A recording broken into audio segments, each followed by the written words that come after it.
masalah. Tapi kalau beda pendapatan itu kadang bermasalah. Orang kalau gajinya lebih gede kadang-kadang cenderung tidak taat sama suaminya yang gajinya lebih kecil.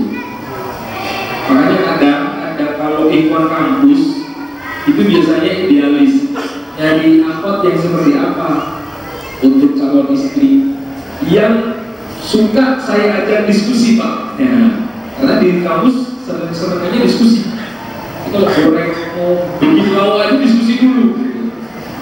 Abi kita mau masak apa?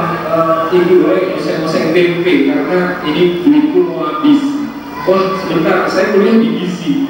Jadi kalau oseng-oseng tempe itu secara kandungan gizi, tempe itu begini, sopor itu begini, ya. Kemudian vitamin C pada lontong itu begini.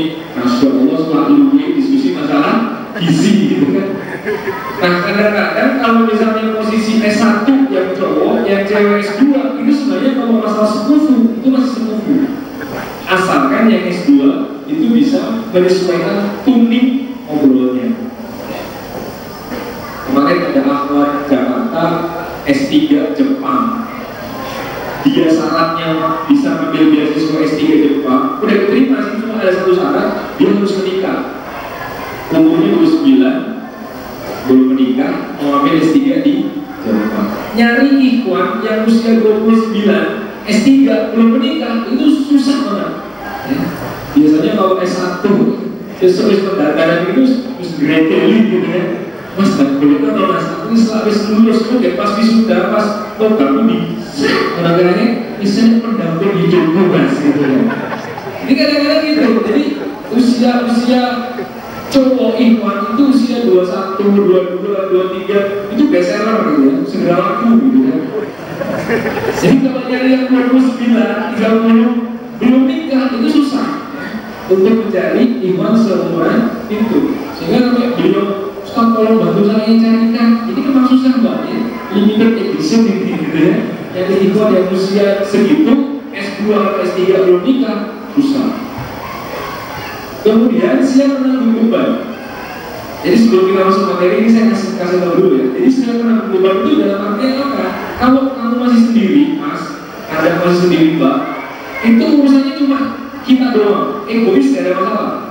Mau kita duduk di jalan sampai malam ngobrol sama teman, minjem jam bakar atau kopi atau teh, ngobrol sampai jam 12 itu urusan kita.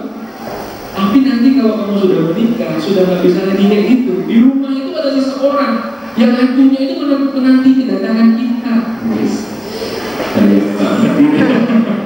Ada yang bilang itu dompet kita gitu.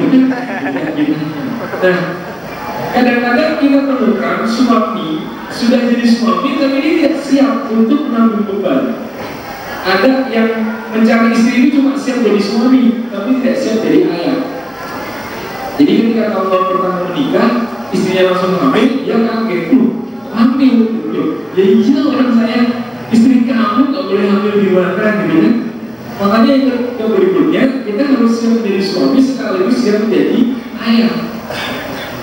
Saya berkali-kali ketemu sama teman-teman semangat, ini proposal nikah saya pak, oke, saya lihat mau masuk pengeluaran, nanti kontrak, beras, sembako sebulan, kosmetik istri, bedak, pembalut, ya, sampai macam-macam dia udah rinci loh, udah survei ke pasar tradisional gitu ya. Total 2 juta untuk istri. Hidup pemasukan, lesson privat, anak SD 200.000 gitu ya. Nggak imbang. Coba cek aja misalnya rumahan gitu ya, ibu-ibu itu jilbabnya aja setel gitu ya. Itu nggak semurah baju koko kita. Jadi harus paham juga gitu. Kalau cowoknya misalnya cuma pengen pergi ke masjid beli baju koko 60.000 dapat. Baju koko sudah panjang, mungkin yang Pakistan atau mungkin yang Saudi 60.000 asal bahannya itu kamu tahan sunnah itu dapat. Tapi kalau istri, ya, akhwat itu satu setel mas, ya, jubah itu panjang, belum lagi nanti jubahnya juga harus panjang, kaos kakinya itu masa kamu seminggu cuma kasih kaos kaki satu. Bisa koleksi butuh air mereka, ya. Itu harus dirinci benar sehingga kemudian ketika kita siap untuk menikah kita juga siap menjadi suami sekaligus siap menjadi ayah. Saya maksudnya bukan menakut-nakuti, cuma kita harus realistis. Nanti kalau udah punya bayi, susu formula itu juga harus kita hitung. Kan susu ASI bagus, ya bagus. Tapi kalau ibunya kamu suruh kasih susu terus, tapi ibunya nggak mau kasih susu, susu kedua ya gitu. Saya murah dari tonggoku gitu kan, atau tajin susu beras gitu kan.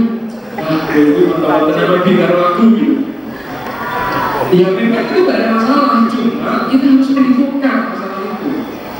Ya, ini harus bagian yang menjadi pikiran kita ke depan, bahwa memang menikah itu tidak cuma modal nekat. Cuma kita tahu bahwa Allah itu tidak bakal membiarkan hambanya yang solih mengamalkan amal solih terlunta-lunta. Allah tidak bakal biarkan itu. Pasti ada jalan rezeki yang lain. Aku juga tanya deh sama teman-teman yang sudah nikah, berapa Pak dulu ketika menikah gajinya? Sekarang berapa Pak ketika sudah menikah, sudah punya anak? Pasti ada akumulasi, pasti naik. Ada orang bisa ya, sekarang tadi sudah meninggal karena kecelakaan, nikah sebulan cuma gaji 75.000 tahun 98. 75.000 yang menikah di sebulan. Tapi pikirannya sederhana, saya menikahi orang hidup, bukan kaya. Artinya apa? Dia punya pikiran, dia punya kecerdasan, dia punya otak, dia punya relasi, dia punya saudara, dia punya keahlian. Dan benar, dia menikahi seorang istri yang pintar bikin roti. Wah, dalam jangka waktu setahun kekayaannya bisa meningkat karena istrinya pintar bikin roti dan dia yang menjual belikan roti itu ke pasar-pasar. Sebuah kolaborasi yang sangat menarik, ya kan? Dari saya kanan dan saya kiri. Cuma kadang-kadang kita kalau kayak di wah itu kalau gajiku semene, itu mereka bumangan semene, masuk nama ngombe gitu kan? Hitung-hitungan kita, kalkulasi kita, matematika kita beda dengan matematikanya Allah. Kalau kita dapat seorang istri, itu kita bisa diskusi sama dia. Nih, kita betul es pisang hijau, sepi nih, kita terus, ini naik. Gimana Bi kalau kita nyari peluang yang lain? Coba beli majalah Islam. Majalah Islam sekarang kalau buka, iklan di sini, ya, dicari ke seluruh Indonesia, gitu ya. Dan telepon aja dulu kenalan, ya. Assalamualaikum, waalaikumsalam. Saya seorang imam Pak di Semarang. Saya pengen berusaha apa? Cuma saya nggak ada modal. Boleh Pak saya main ke rumah Bapak dulu? Oh boleh silakan. Manajemen trust, kepercayaan. Ikhwan kalau teman-teman ikhwan, insya Allah mereka percaya, kecuali setelah itu dicederai, jadi mereka nggak bakal percaya lagi. Mas gue gak percaya Mas, ternyata manajemen dulu manajemen afwan Mas, gitu ya. Tak kaget, jatuh tempo, afwan, gitu ya. Jadi menjalani angkanya segitu duitnya gak ada. Afwan, gitu ya. Afwan ini biro jadi timbul, ya karena ketemu gitu ya. Sebenarnya kalau kita sudah seperti ini, sudah masuk dalam sebuah pergerakan Islam, kenal dengan saudara-saudara kita semua muslim, itu bisa kok cuma sekedar faktor trust. Insya Allah saya akan janji sebelum jadi demo saya bayar. Dan teman-teman kita yang punya dagangan itu banyak sekali, apalagi ibu-ibu lebih banyak lagi. Dan itu kita bisa hidup, insya Allah. Nah kemudian yang berikutnya buat yang umaha, buat yang para akhwat, siap menjadi istri, siap menjadi ibu. Ada mungkin ya akhwat menahan cinta menikah selagi kuliah. Ketika menikah selagi kuliah, pesan sama suaminya, Mas kalau bisa jangan hamil dulu. Terus iya, mau halal kok nggak boleh dimakan, orang halal kok nggak boleh diminum. Enggak banget, ngapain lo botol air mineral kok nggak boleh diminum, itu kenapa? Karena saya masih kuliah. Bukanya nanti kalau sudah maghrib saja, terus maghrib juga mau meneng gitu kan? Itu kan masalah. Loh ada seperti itu. Nikah semasa kuliah, ketika menikah tidak pernah didatangi oleh suaminya. Maksudnya didatangi nggak pernah dikasih nafkah rohani, cuma nafkah jasmani doang. Itu juga penderitaan batin buat para istri. Nah, di sini yang harus kita tahu, sekarang kita masuk materi, bahwa sebelum Anda menikah itu hati kita itu seperti seperti daun yang jatuh dari pohon. Dia bisa bergeteang-geteong, mulak-malik sampai ke bawah, atau yang sering kita kenal dengan istilah galau tingkat kedua itu tadi. Lihat akhwat lewat set, warna coklat set, itu sudah langsung bis akhwat, gitu ya. Wine coklat sepi, pakai jemuran, gitu ya. Dipikir akhwat lewat, ternyata jemuran kena kain, gitu. Yang akhwat juga gitu, lihat antum pakai peci, jenggotnya dikit, agak panjang. Kemudian mungkin ketika ada suaranya bagus, itu bagi mereka juga teror luar biasa. Akankah dia yang dijanjikan Allah untuk saya? Gitu. Ketemu di tempat wudhu atau dia? Ketemu ngajak TV, jangan-jangan malah dia. Atau pak di Jumat Tujuh malah dia, gitu kan? Terus nih, gitu kan? Makanya di sini dalam surat Ar-Rum itu disebutkan bahwa di antara tanda kekuasaan Allah, dia menciptakan untuk istri-istri. Sekali lagi ya, kalau Al-Quran itu mesti jamak ya, istri-istri dari jenismu sendiri, supaya kamu cenderung dan merasa tentram kepadanya. Nanti beda lah. Ini udah ada beberapa bapak-bapak di sini, nanti bisa diminta testimoni bagaimana rasanya sebelum dan sesudah. Pasti beda ya. Secara dia apa? Ibaratnya motor, kalau belum nikah itu seperti RX King. Jadi pengen itu pegas terus, gitu ya. Tapi kalau sudah nikah itu seperti Matic, ya pelan-pelan ya, kayak gitu. Menikah itu perintah. Jadi ini perintah agama, perintah dinul Islam kepada kita.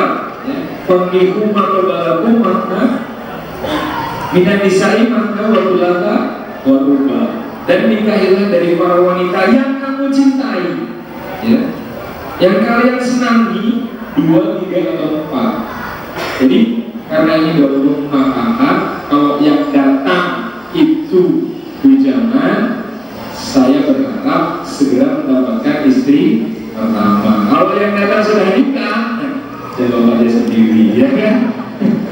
Karena ini proses, ya. Saya kompor ini ya, kompor ini. Nanti pulang-pulang tetap kejeng. Itu berarti yang salah bukan kompornya, tapi bubuk mesiumnya. Dikompori orang petik, gitu kan? Berarti memang diri kita. Jadi yang di sini kadang-kadang begini, Pak, Mas, Mbak, Bu, ada lobby itu yang keras. Kamu sudah siap nikah, sudah ini ada apa? Sudah kamu gak usah lihat. Yang penting ini calon istri kamu. Kamu sudah siap nikah kan? Kamu suruh ikut soleh kan? Iya. Sudah tawakal sama Allah. Ya, gak usah dilihat. Ini untuk kamu. Baik Pak. Kadang-kadang ada yang sampai seperti itu. Bahkan ada mobil yang mengharapkan jatuh cinta duluan sebelum menikah. Loh, kita ini hidup di masyarakat yang sistemnya itu kayak gini. Meskipun Anda nggak kenal namanya, tapi Anda tuh tahu orangnya. Meskipun Anda nggak kenal namanya, Anda tuh tahu merek motornya. Ustaz, kalau taruhkan saya dengan angkot yang naik Jupiter MX, oke, itu mas. Itu yang mau Jupiter MX saya. Jadi suka dulu di awal, asal tidak di follow up dengan memegang, memberi harapan,